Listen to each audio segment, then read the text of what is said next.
আসসালামু আলাইকুম লিসেনার্স, আশা করি সবাই ভালো আছেন।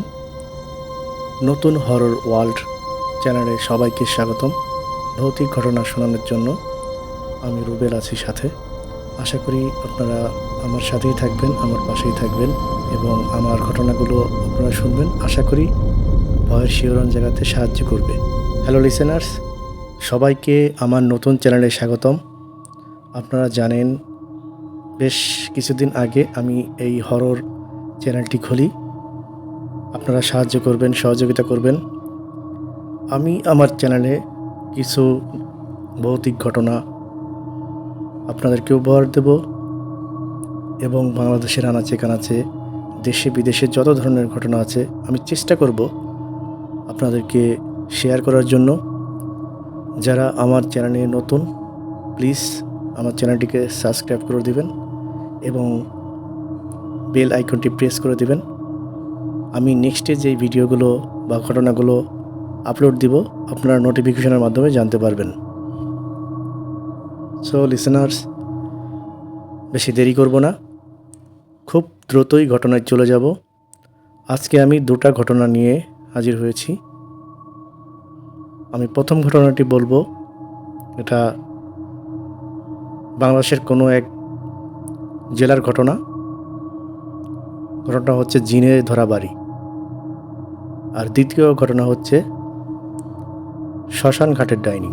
যাক লিসেনার্স, দেরি না করে শুরু করা যাক।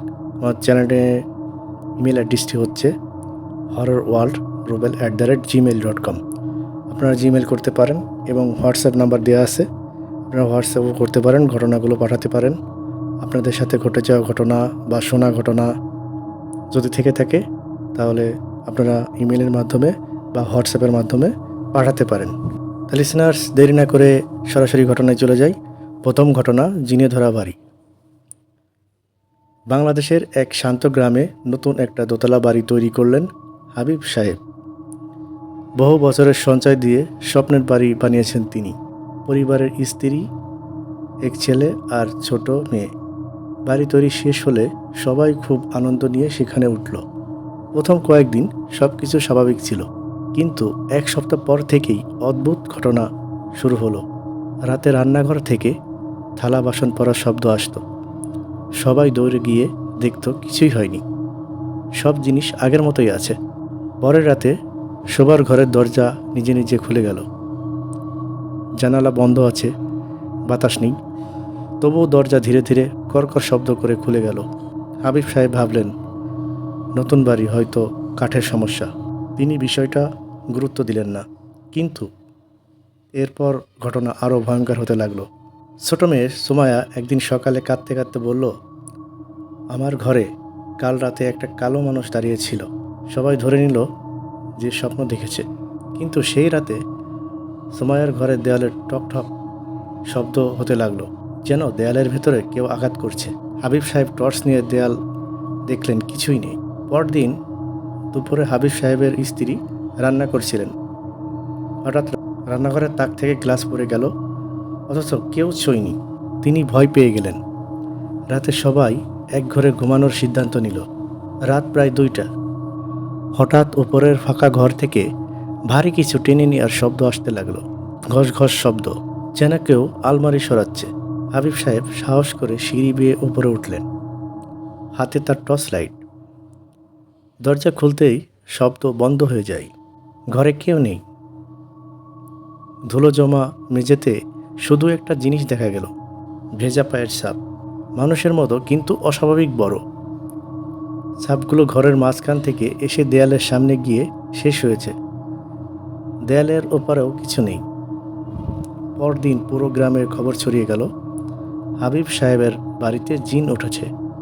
কেউ কেউ বলল এই জমিতে আগে পুরনো কবর ছিল। কেউ বলল বাড়ি করার সময় নিয়ম মানা হয়নি। হাবিব সাহেব এসব বিশ্বাস করতেন না, তবুও পরিবারকে নিয়ে তিনি দুশ্চিন্তায় পড়লেন। সে রাতে আরও ভয়ঙ্কর ঘটনা ঘটল। সবাই ঘুমিয়েছিল। হঠাৎ ছোট ছেলে আরিফ চিৎকার দিয়ে উঠল। সবাই উঠে দেখে আরিফ বিছানার কোণে কাঁপছে। সে দেয়ালের দিকে তাকিয়ে বলছে, ও ওখানে দাঁড়িয়ে আছে, ও ওখানে দাঁড়িয়ে আছে। কিন্তু দেয়ালে কিছুই নাই। পরদিন একজন ধর্মীয় জ্ঞানী মানুষকে ডাকা হলো, যাকে আমরা গ্রামের ভাষায় কবিরাজ বলি। তিনি বাড়ি দেখে কিছু দোয়া পড়লেন, কোরআন তেলাওয়াত করলেন, সবাইকে নিয়মিত ইবাদত করতে বললেন, ঘরে শান্ত পরিবেশ রাখতে বললেন। সেদিন রাতে প্রথমবার বাড়ি একদম শান্ত ছিল। রাতে কোনো ঘটনা ঘটল না, কোনো সমস্যাও হলো না, কোনো শব্দ নেই। তারা ভেবেছিল সব শেষ। কিন্তু রাত ৩টার দিকে হঠাৎ নিচতলার সব দরজা একসাথে ধপধপ করে বন্ধ হতে লাগলো। ১টা, ২টা, ৩টা, পুরো বাড়ি কেঁপে উঠল। সবাই ভয় পেয়ে এক জায়গায় জড়ো হলো। তারপর সিঁড়ি দিয়ে ধীরে ধীরে কারো নামার শব্দ শোনা গেল, ঠক ঠক ঠক। কিন্তু সিঁড়িতে কেউ ছিল না।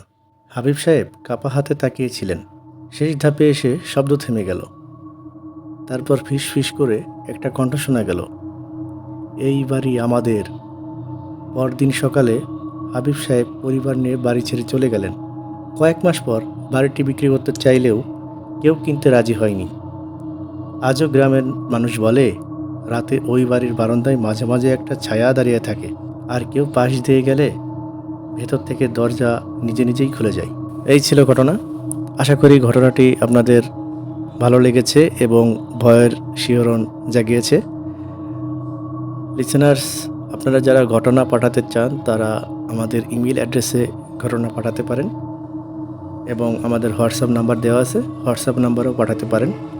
আপনাদের সাথে ঘটে যাওয়া ঘটনা বা আপনাদের পরিচিত কারোর সাথে ঘটে যাওয়া ঘটনা, গ্রামের বা শহরের যেখানেরই ঘটনা হোক, আপনারা পাঠাতে পারেন। আমাদের ইমেল অ্যাড্রেসটি হচ্ছে horrorworldtravel@gmail.com, HORRORWORLDRUVEL@gmail.com। আর আমাদের হোয়াটসঅ্যাপ নাম্বারটি দেওয়া আছে, আপনারা ডিসক্রিপশন চেক করলেই পাবেন। আপনারা ঘটনা পাঠাতে পারেন এবং আমাদের কমেন্ট সেকশনে যেয়ে কমেন্টও করতে পারেন। আমাদের ঘটনাটি ভালো লাগলে লিসেনার্স আপনারা লাইক এবং সাবস্ক্রাইব করে দেবেন। যেহেতু নতুন চ্যানেল, আপনারা পাশে থাকবেন। আপনারা পাশে না থাকলে আমরা বহুদূর যেতে পারবো না। তাই আশা করি আমাদের সাথেই থাকবেন, সঙ্গে থাকবেন এবং হরর ওয়ার্ল্ডের সাথেই থাকবেন। আসসালামু আলাইকুম লিসেনার্স। এখন আমি দ্বিতীয় ঘটনায় চলে যাব। শ্মশানঘাটের ডাইনি। বাংলাদেশের খুলনা যশোর সীমান্তে এক পুরনো গ্রাম ছিল ও একটা পরিত্যক্ত শ্মশানঘাট ছিল। জায়গাটা দিনের বেলাও মানুষ খুব কম যেত। চারপাশে বড় বড় গাছ, শুকনো পাতা আর ভাঙা চিতা ঘাট দেখে যে কেউ ভয় পেত ও যে কারো গা ছমছম করত। গ্রামের বয়স্করা বলতো, সূর্য ডোবার পর ওই পথে যাওয়া মানে বিপদ ডেকে আনা। গ্রামের পাশেই থাকতো রাশেদ নামের এক যুবক।